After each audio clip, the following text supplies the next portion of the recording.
Bismillahirrahmanirrahim. Bismillahirrahmanirrahim. Assalamualaikum warahmatullahi wabarakatuh. Anak-anakku istri rumah sekalian. Halo, welcome back in Sosiologi Class. Selamat datang kembali di kelas Sosiologi. Masih bersama saya Ustadzah Pratiwi. Gimana kabar kalian semua, anakku istri rumah sekalian? Sehat kan? Jangan lupa makan makanan bergizi, banyak istirahat, dan jangan keluar rumah kalau tidak terlalu penting. Better kalian di rumah aja sambil membaca buku sosiologi. Anyway, hari ini kita akan belajar tentang nilai dan norma sosial. Tapi sebelum kita belajar, silakan tonton dulu video yang sudah sajikan setelah ini. Happy watching! Unjuk rasa gabungan mahasiswa dan organisasi kepemudaan di depan kantor Agraria dan Tata Ruang Badan Pertahanan Nasional atau ATR BPN, Kota Tangerang, Banten, Senin sore diwarnai kericuhan. Unjuk rasa menuntut ATR BPN, Kota Tangerang bertanggung jawab atas penggusuran rumah dan tanah warga. Tetapi saya membuat suatu fakta integritas berdasarkan hasil audiensi pada istri. Kericuhan bermula saat para pengunjuk rasa membakar alat aksinya di depan kantor ATR BPN. Petugas dan massa terlibat saling dorong saat petugas berupaya memadamkan api. Akibatnya seorang polisi dan 2 orang mahasiswa pengunjuk rasa terluka. Dalam aksi ini pengunjuk rasa mendesak ATR BPN untuk bertanggung jawab atas penggusuran 27 bidang rumah dan tanah di Kecamatan Benda beberapa waktu lalu. Penggusuran dilakukan untuk keperluan pembangunan tol Jor 2. Menurut warga, penggusuran tersebut dilakukan tanpa disertai ganti rugi. Kami menempati lahan yang memang di posisi gusuran dan belum ada ganti rugi yang jelas pada kami selaku masyarakat. R.E. Koswara, kakek 85 tahun, asal Kecamatan Cinambo, Kota Bandung, digugat 3 miliar oleh anak keduanya yang bernama Deden. Gugatan tersebut berawal dari tanah warisan seluas 3.000 meter persegi milik orang tua Koswara. Sebagian tanah tersebut disewa oleh Deden untuk dijadikan toko. Namun tahun ini tanah itu tak lagi disewakan oleh Koswara karena akan dijual dan hasil penjualannya akan dijual kepada ahli waris termasuk saudara kandung Deden. Tak hanya Koswara, Deden dan istrinya Ning juga menggugat adiknya nomor 5 yang bernama Hamidah.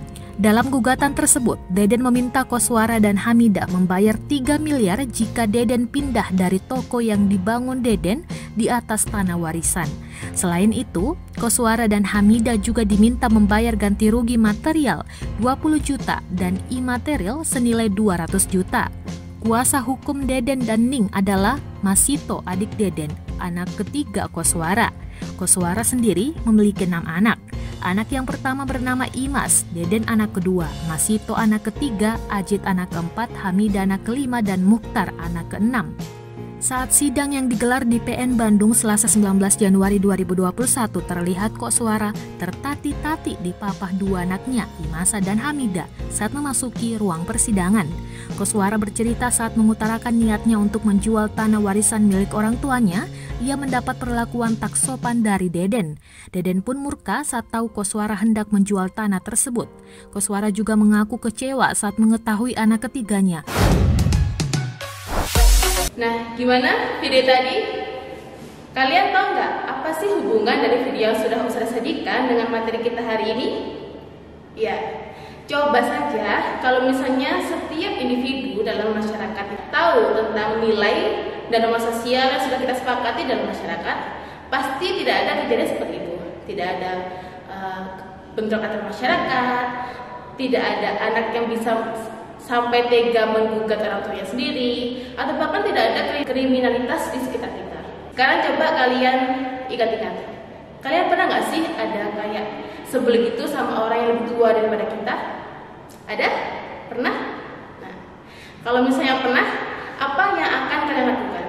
Tindakan apa sih yang akan kalian lakukan kalau kalian sebel sama orang yang lebih tua daripada kita? Oke. Sebagai seorang muslimah, kita dilarang marah kepada sesamanya. Apalagi kita sebagai orang yang lebih muda, kita dilarang untuk sampai marah kepada orang yang lebih tua. Kalau misalnya kalian ada di situasi seperti itu, kalian sebel sama orang yang lebih tua daripada kita, Islam mengajarkan kita untuk lebih baik diam daripada kita marah-marah. Bukan begitu? Dengan begitu, kalian sudah mengedepankan nilai dalam tatanan kehidupan. Sejatinya, materi tentang nilai dan norma sosial sosial sudah kalian pelajari di SMP kemarin. Insya Allah di kelas 7. Jadi di kelas 10 ini kita akan mempelajari norma dan nilai sosial dengan lebih spesifik dan lebih dalam saja. Ayo, siapa yang masih ingat apa sih itu nilai dan apa juga norma? Kenapa ya materi nilai sama norma ini sering barengan? Ayo, ada yang tahu apa itu norma sosial? Oke. Nilai sosial itu adalah sesuatu yang dianggap baik atau buruk dalam satu masyarakat. Nah, nilai ini juga biasanya tidak tertulis. Maka dari itu kenapa sih di setiap wilayah itu memiliki nilai-nilai yang berbeda dari wilayah yang lainnya? Misalnya masyarakat Jawa dengan masyarakat Kalimantan, masyarakat Jawa dengan masyarakat Madura, masyarakat Indonesia dengan masyarakat di luar negeri memiliki nilai yang berbeda. Kemudian apa sih itu norma? Nah, norma sosial ini adalah suatu aturan-aturan yang dibuat masyarakat untuk bisa mengendalikan perilaku masyarakat. Nah, norma ini adalah sifatnya mengikat. Jadi, biasanya kalau masyarakat bertindak di luar dari norma, dia akan dikenakan suatu punishment atau hukuman. Begitu. Itu adalah nilai dan norma secara general yang akan kita pelajari di hari ini. Untuk lebih spesifiknya, bagaimana itu ciri norma, bagaimana itu ciri nilai, bagaimana sih klasifikasi nilai sama norma, silakan disimak penjelasan dari saudara berikut ini. Baik, bismillahirrahmanirrahim. Pembelajaran kali ini akan kita mulai perbedaan nilai dan norma sosial. Oke. Nah, kita mulai dulu dari pengertian dari nilai sosial. Nilai merupakan segala sesuatu yang dianggap baik atau buruk dalam masyarakat. Jadi, nilai ini merupakan suatu acuan bagi masyarakat untuk mempertimbangkan tindakan sosialnya. Nah, menurut Clyde Kluckhohn, yaitu salah seorang tokoh sosiologi, menurut beliau nilai sosial dipengaruhi oleh kebudayaan masyarakat itu sendiri, kebudayaan masyarakat di suatu wilayah. Hal inilah yang menyebabkan adanya perbedaan tata nilai di antara kelompok masyarakat. Tidak heran makanya kenapa sih kok nilai dalam masyarakat Malang tuh beda sama masyarakat Surabaya.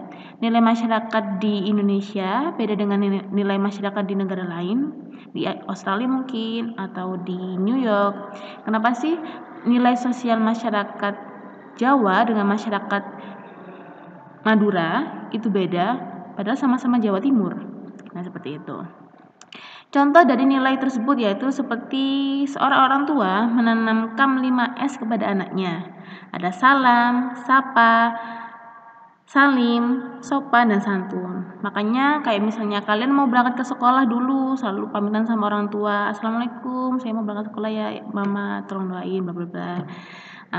Kalau kalian ketemu sama asatid di Al-Mahira juga selalu assalamualaikum ustadzah, assalamualaikum ustadz. Nah, itu sudah merupakan contoh dari nilai sosial yang sudah kalian terapkan dalam bermasyarakat. Oke. Nah, sekarang kita lanjutkan ke norma. Kalau tadi kita sudah belajar nilai, sekarang kita ke norma. Norma merupakan seperangkat aturan berupa perintah atau larangan yang ditetapkan berdasarkan kesepakatan bersama. Jadi, norma ini sifatnya mengikat dan mengatur masyarakat. Bedanya apa dengan nilai ustadzah? Kalau norma itu dia sifatnya nyata, tegas dan jelas, namanya juga aturan ya. Nah, jadi biasanya kalau masyarakat yang melanggar norma akan dikenakan hukuman atau punishment gitu. Nah, norma-normanya ada dalam masyarakat itu merupakan bentuk penerapan dari nilai yang sudah dianut masyarakat itu sendiri. Jadi masyarakat sudah menganut nilai, kemudian masyarakat membuat norma agar masyarakat lebih teratur. Kita kembali lagi ke nilai. Nah, selanjutnya kita belajar tentang ciri-ciri nilai. Nah, tolong kalian perhatikan di kata-kata yang sudah kasih warna merah. Ciri-ciri nilai yang pertama yaitu ditentukan melalui interaksi antar manusia yang terjadi secara intensif, bukan merupakan bawaan sejak lahir. Nah, nilai yang tertanam pada diri kita saat ini itu bukan merupakan sesuatu yang dibawa dari lahir, tapi perlu adanya sosialisasi, perlu adanya proses belajar dan pengajaran kepada kita. Nilai yang kita tanamkan sampai saat ini adalah bentuk pembelajaran, bisa dari orang tua, bisa dari sekolah. Mungkin dulu kalau kalian di sekolah yang dulu, kalau ketemu guru tidak menyapa, mungkin di alam akhirah kita diwajibkan untuk menyapa. Nah, ini merupakan nilai yang diajarkan dari alam akhirah, seperti itu. Kemudian ciri yang kedua yaitu ditransformasi melalui proses belajar seperti sosialisasi dan difusi. Masih ingat apa itu difusi? Ya. Jadi nilai itu, Nak, juga disebarkan dengan kebudayaan. Jadi seperti kalian meniru budaya dari kakak kalian. Oh, kakak saya kalau makan pakai tangan kanan, jadi saya ikut pakai tangan kanan. Oh, di sekitar rumah saya meskipun perumahan, tapi kalau berpapasan dengan tetangga selalu nyapa loh. Nah, ini merupakan difusi, penyebaran kebudayaan. Seperti itu. Kemudian ciri yang ketiga yaitu nilai merupakan bagian dari peraturan sosial yang turut memenuhi kebutuhan sosial. Jadi artinya nilai berguna untuk mencapai cita-cita bersama. Masyarakat ini memiliki suatu cita-cita nggak sih? Saya ingin selalu hidup harmonis sama masyarakat di sini. Masyarakat di suatu tempat nggak ingin ada perselisihan antara mereka. Nah, itu juga bisa tercipta kalau setiap individu dalam masyarakat menerapkan nilai sosial yang sudah disepakati bersama. Gitu? Paham? Oke, next kita ke ciri yang keempat. Ciri yang keempat merupakan nilai adalah hasil seleksi dari berbagai macam aspek kehidupan dalam masyarakat. Nah, nilai yang tertanam hingga saat ini di wilayah kalian, di daerah kalian, itu merupakan hasil eliminasi, hasil seleksi dari setiap kejadian yang sudah dialami. Sehingga nilai yang sekarang ini kita anut merupakan nilai-nilai terbaik yang sudah masyarakat saring sedemikian rupa. Kemudian ciri yang kelima, nilai memiliki efek yang berbeda-beda terhadap di setiap tindakan. Nah, yang tadi sudah jelaskan bahwa setiap masyarakat dalam suatu wilayah memiliki nilai yang berbeda. Kita contohkan saja dengan masyarakat Madura dengan masyarakat Jawa. Maka masyarakat Jawa ini khususnya Jawa Tengah, Jawa Barat. Masyarakat Jawa Barat ini meskipun marah-marah pun, orang masyarakat Sunda ini meskipun marah-marah pun dia nadanya rendah, enggak nada tinggi. Tapi beda dengan masyarakat Madura. Masyarakat Madura itu meskipun enggak marah-marah pun juga nadanya kalau ngomong enggak tinggi. Nah, ini kan juga merupakan perbedaan nilai yang sudah diterapkan dalam setiap wilayah. Yang terakhir ada nilai dapat mempengaruhi kepribadian individu. Nah, dengan kita menerapkan nilai sosial yang diharapkan oleh masyarakat di suatu wilayah, kita bisa dengan mudah bersosialisasi. Coba kalian perhatikan, ada nggak masyarakat yang tidak menerapkan nilai sesuai dengan harapan masyarakat di suatu wilayah? Misalnya, kalian punya nggak sih teman yang tidak menerapkan nilai yang sesuai dengan harapan masyarakat di suatu wilayah? Nah, kalau misalnya ada, coba kalian ingat-ingat. Mempengaruhi nggak sih dengan kepribadian dia? Atau mungkin dia digosipkan mungkin, atau mungkin dia ditegur oleh teman yang lain. Nah, hal tersebut juga bisa mempengaruhi kepribadian individu.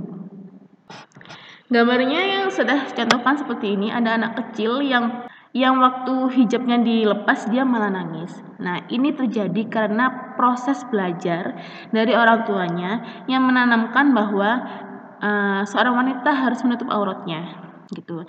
Hal tersebut terjadi karena adanya proses belajar dari orang tuanya atau proses sosialisasi. Oke, kita ke slide selanjutnya. Kita sekarang menuju ke klasifikasi nilai sosial. Klasifikasi nilai sosial dibagi menjadi dua. Kita bisa melihat dari Profesor Dr. Notonegoro. Ini juga merupakan salah satu tokoh sosiologi. Kita juga bisa melihat dari berdasarkan sifatnya. Nah, kita bahas dulu yang pertama ya. Yang pertama ada menurut Profesor Dr. Notonegoro.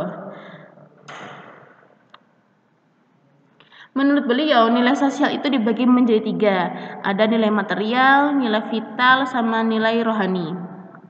Baik, kita mulai dulu dari yang nilai material. Nah, nilai material ini berkaitan dengan sesuatu yang mengenai materi, sesuatu yang ada, atau bisa disebut dengan apa sih yang dia punya, atau kekayaan.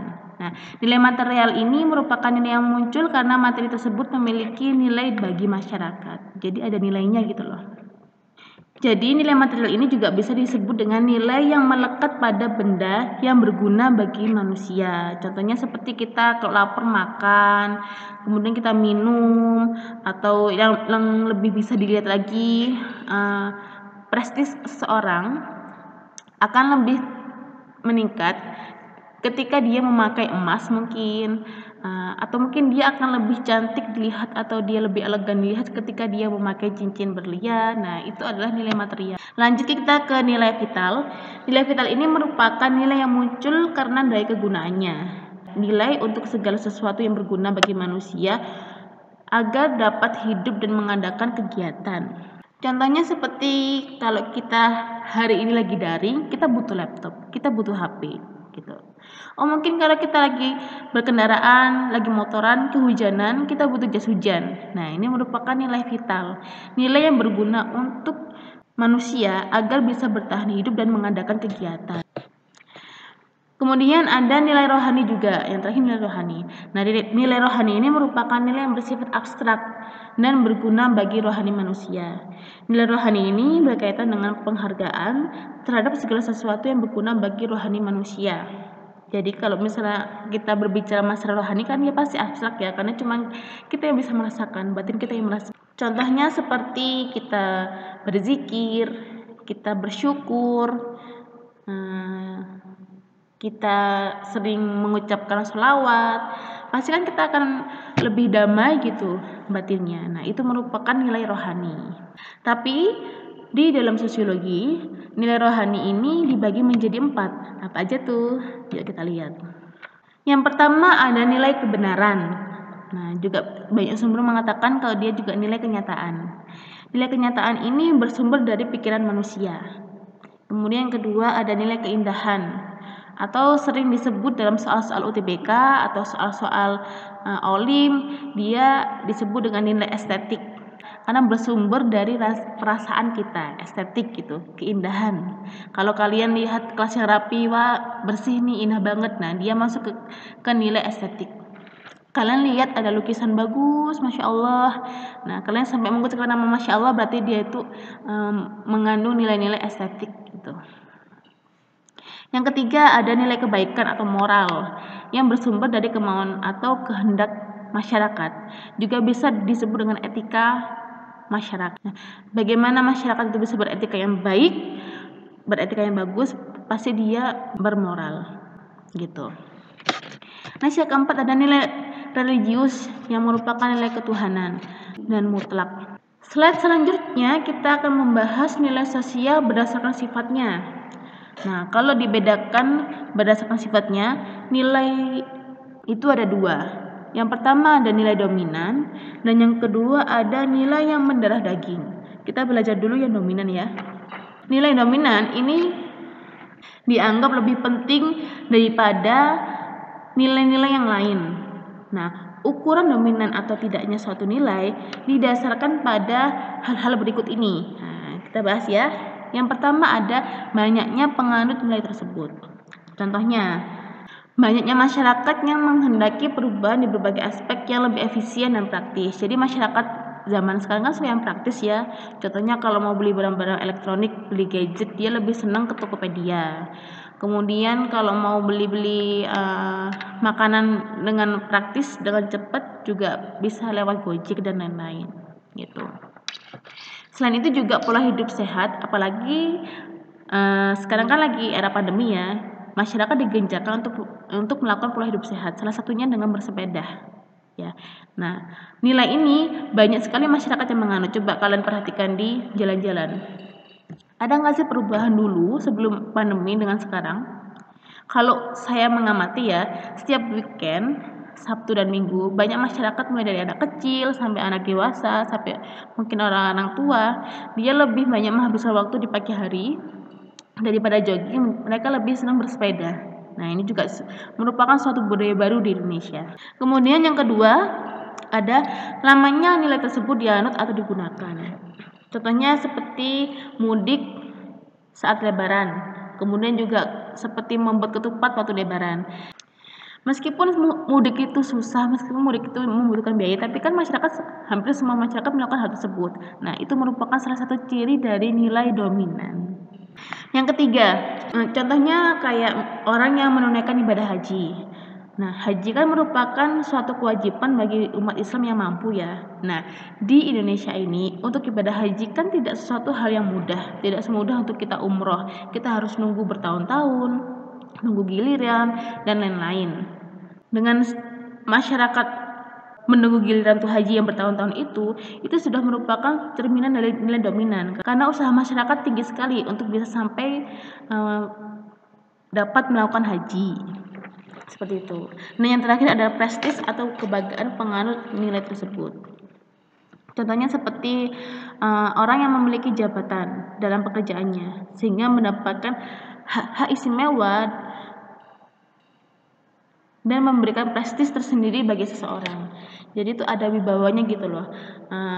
Misalnya ada seorang direktur, dia mendapatkan hak istimewa seperti mendapatkan rumah dinas atau mungkin mobil dinas dan lain-lain. Itu merupakan juga nilai dominan dalam masyarakat.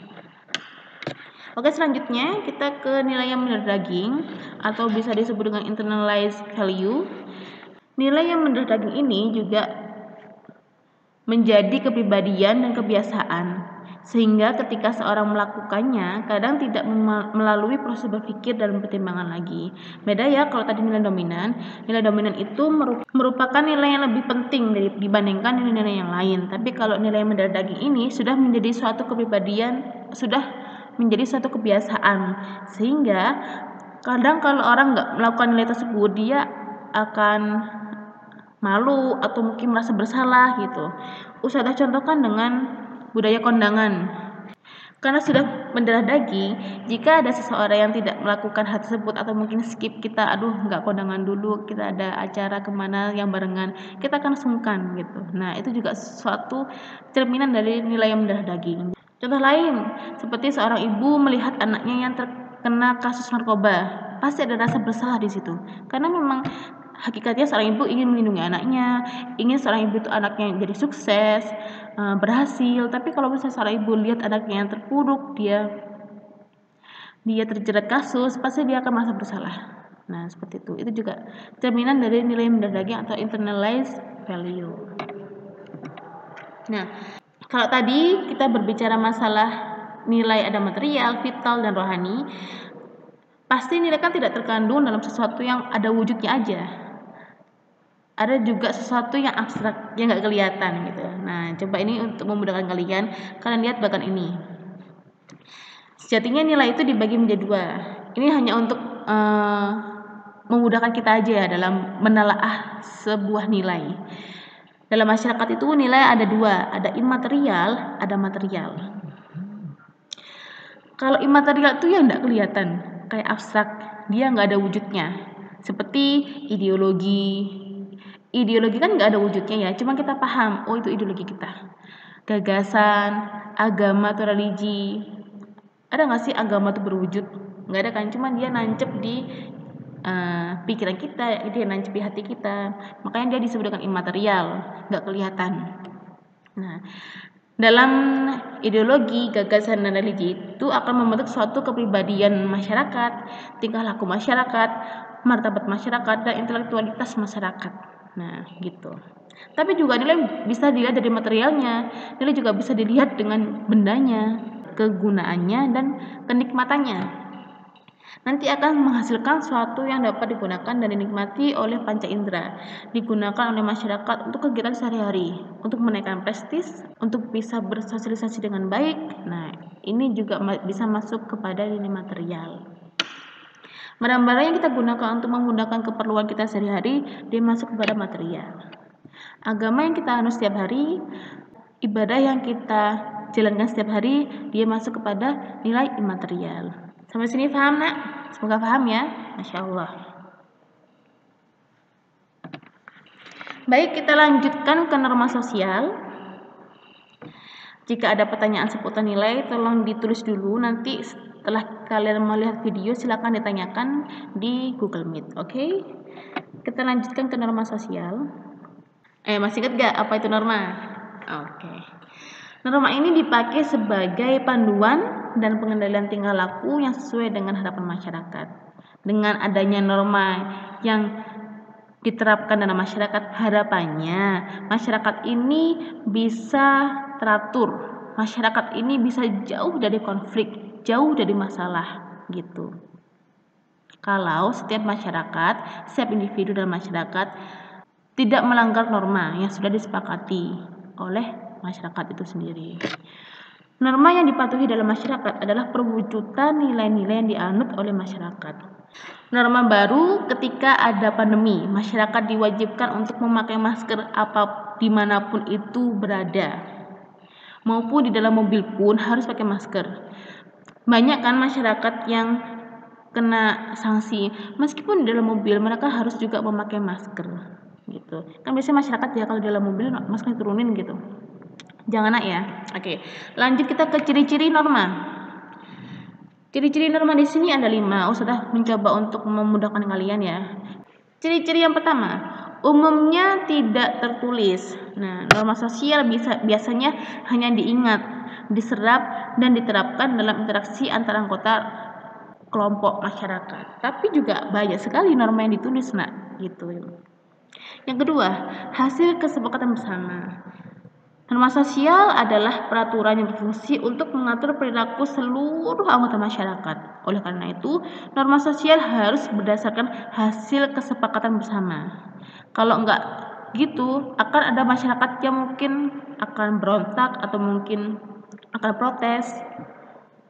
Yang ketiga, norma bisa mengalami perubahan. Norma sosial terbentuk dari proses interaksi sosial di masyarakat. Oleh karena itu, norma sosial bisa mengalami perubahan sesuai dengan keinginan dan kebutuhan masyarakat. Yang tadi sudah contohkan, dulu kita nggak wajib pakai masker. Mungkin dulu kita pakai masker itu cuman kayak orang medis atau nggak kita lagi motoran. Takut kalau hidup asap lama-lama, makanya kita pakai masker. Tapi di era pandemi ini kita wajib pakai masker, even itu dalam ruangan, di luar ruangan, mau ke pasar, mau ke mall, kemana aja kita harus pakai masker, gitu. Yang keempat, juga nilai harus ditaati bersama. Sebagai aturan yang berlaku di masyarakat, norma sosial harus didukung dan ditaati bersama oleh setiap anggota masyarakat. Gitu. Harus ditaati. Dilarang membuang sampah di sepanjang aliran sungai. Kalau ada masyarakat buang sampah, minimal dia akan dapat kunjingan dari masyarakat. Yang kelima, yaitu norma memiliki hukuman atau sanksi. Hukuman atau sanksi ini ada yang sifatnya ringan, sedang, dan berat. Hukuman atau sanksi akan diberikan kepada setiap orang yang melanggar norma yang berlaku. Yang berat bagaimana? Yang berat itu sampai dia dihukum. Misalnya dia membunuh, dia mencuri, dia begal, dia kan sampai berurusan dengan hukum, gitu. Itu merupakan hukuman yang berat. Kemudian hukuman yang ringan, mungkin hanya digunjingkan atau digosipkan, nah itu juga merupakan hukuman yang ringan. Norma yang dipatuhi dalam masyarakat adalah perwujudan nilai yang dianut oleh masyarakat. Norma sifatnya mengatur masyarakat demi terciptanya keteraturan sosial. Maka dari itu, tindakan yang dilakukan di luar norma akan dilihat sebagai kesalahan, bahkan juga akan diberi hukuman. Ya, contohnya kayak contohnya seperti yang kemarin itu. Di tahun lalu ada prank sampah, yang masih menyita perhatian dari berbagai negara sampai saat ini loh ya. Kemudian baru-baru ini 6 hari yang lalu kalau nggak salah, ada pelajar pakai mobil dan sengaja ngebut di genangan air sehingga orang-orang di trotoar, mungkin PKL atau orang-orang yang berada di trotoar terkena genangan air tersebut. Nah, baik, kita lanjut ke klasifikasi norma sosial. Klasifikasi norma sosial bisa dilihat dari 2, berdasarkan sifatnya dan berdasarkan sumbernya. Kita belajar dulu yang berdasarkan sifatnya. Norma sosial berdasarkan sifatnya itu ada 2. Ada norma formal, ada juga norma informal. Nah, norma formal ini bersumber dari lembaga atau institusi formal dan biasanya tertulis. Tadi kan sudah jelaskan, norma itu ada yang tertulis, ada yang nggak tertulis. Nah, biasanya norma tertulis di sekolah. Norma kalian di rumah tertulis nggak sih? Enggak kan? Di keluarga ditulis nggak? Tapi kalau kan sudah masuk sekolah, dia sudah ada norma tertulis. Tapi juga ada norma informal, nak. Nah, norma informal ini nggak tertulis, tapi jumlahnya itu lebih banyak daripada norma-norma formal. Makanya itu nggak ditulis, capek kalau nulis ya.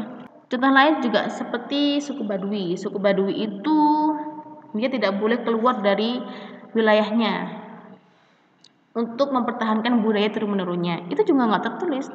Itu namanya norma adat gitu. Paham ya? Oke. Next kita ke nilai berdasarkan sumbernya. Ada 5 nih anak-anak. Yang pertama, norma agama.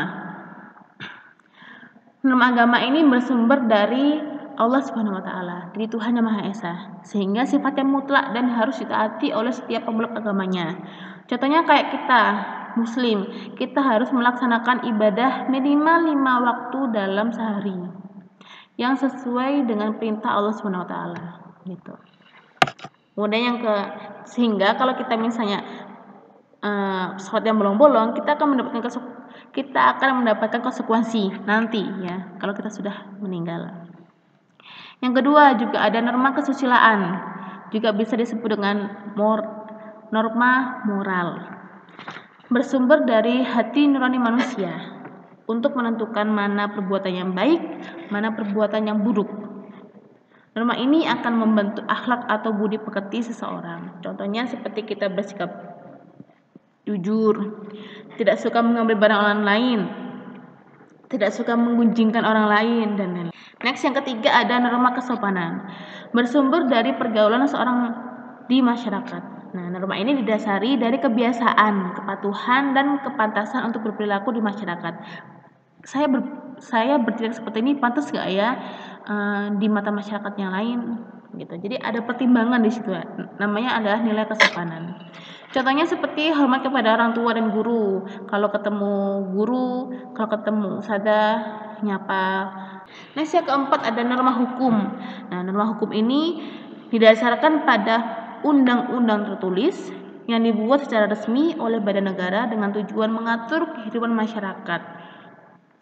Sifatnya memaksa dan bertujuan untuk melindungi dan menjaga tata tertib masyarakat. Jadi kita tuh kayak diatur gitu loh, diatur oleh undang-undang.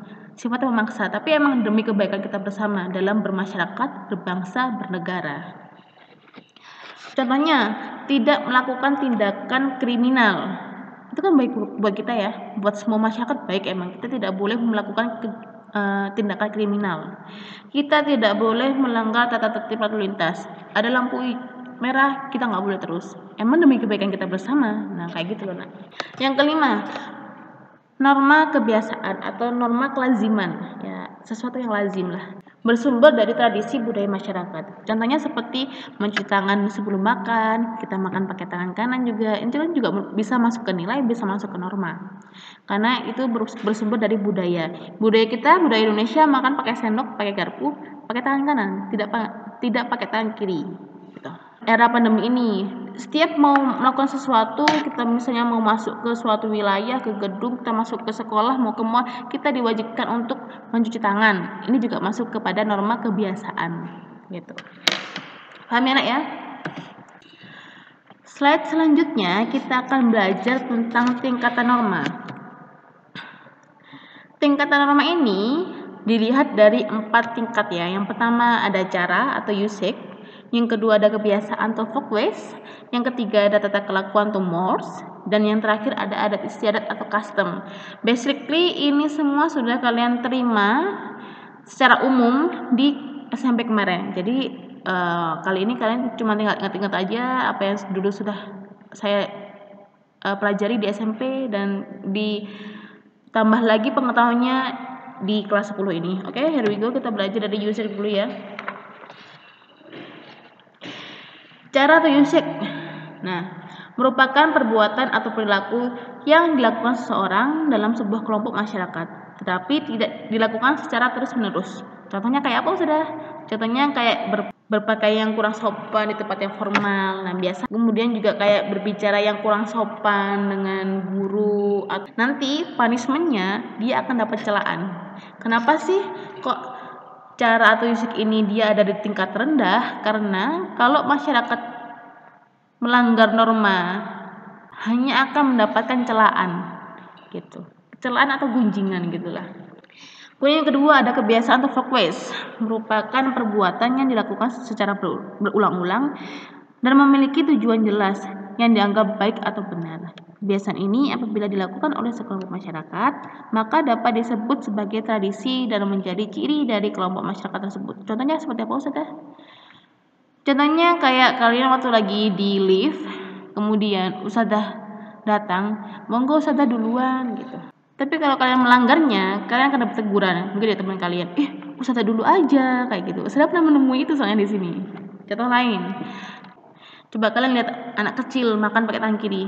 Pasti kan orang tuanya bilang, nak jangan pakai tangan kiri, nak, pakai tangan kanan. Mana tangannya dicintai sama Allah? Mana tangannya dicintai sama Rasulullah? Gitu kan. Jadi dia berubah pakai tangan kanan. Itu sudah merupakan teguran. Oke, lanjut kita ke tata kelakuan atau mores.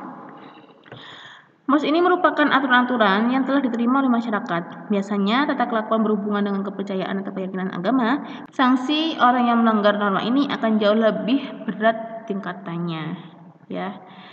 Contohnya kayak apa, Saudara? Ya kayak kalian bolos sekolah, kalian mencuri, kan jelas ya dapat sanksi, dapat hukuman. Emang hukumannya itu sudah bukan teguran lagi, tapi sudah sanksi dari lembaga atau peraturan-peraturan di suatu wilayah tersebut. Mencuri, apa sanksinya? Ya sudah, dia akan berurusan dengan hukum. Yang terakhir ada adat istiadat atau custom, merupakan kumpulan tata kelakuan yang bersifat kekal dan menyatu, sangat kuat dengan masyarakat yang menganutnya. Bagi anggota masyarakat yang melanggar norma adat akan mendapatkan sanksi adat. Contohnya kayak apa, Ustazah? Kalian tahu di desa Penglipuran Bali, pernah ke sana? Nah, di sana kan dilarang masyarakatnya untuk melakukan poligami. Nah, bagi masyarakat yang melanggarnya, bagi masyarakat yang sampai dia melakukan poligami akan mendapatkan hukuman adat, yaitu diasingkan. Diasingkan itu namanya adalah sistem karang memadu. Jadi di sana akan dikucilkan sampai orang tersebut meninggal. Gitu. Itu merupakan hukuman adat. Biasanya ini hukuman adat lebih ditakuti daripada hukuman biasa. Hukuman adat ini masyarakat lebih takut gitu daripada hukuman-hukuman yang lain gitu. Kenapa?